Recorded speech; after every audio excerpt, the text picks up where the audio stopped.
நான் தான் ஒரு பிரமாதமான உதாரணத்தை நான் சொன்னேன்.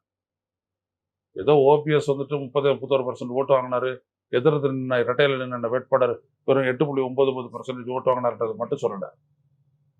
தென் மாவட்டங்கள்ல இருக்க 10 நாடாளுமன்ற தொகுதிகளுக்கு உட்பட்ட 60 சட்டமன்ற தொகுதிகள்ல இன்றைய நிலையில இரட்டையரி அதிமுக ஒண்ணும் இல்ல. அதுக்கு பதில் சொல்லுங்க முதல்ல. அப்புறம் ஒருத்தர் போனாரு என்னாச்சு, 2 பேர் போனா என்னாச்சு, அதெல்லாம் கிடையாது. பேசுற ஒருத்தரும் யாரா இருந்தாலும் அவங்க அதிமுகவினர். அவங்க வெளில நிக்க போது ஐயா, கட்சினால தொண்டை ஒரு பலம்னா தொண்டனால கட்சிக்கும் தானே ஒரு பலம். ஒரு இடத்துலையும் கொண்டு போயிட்டு இதாண்டா அதிமுகன்னு சொல்றது யார்? ஒரு நபர் தானே. அவன் நபர் இல்லையா? அவன்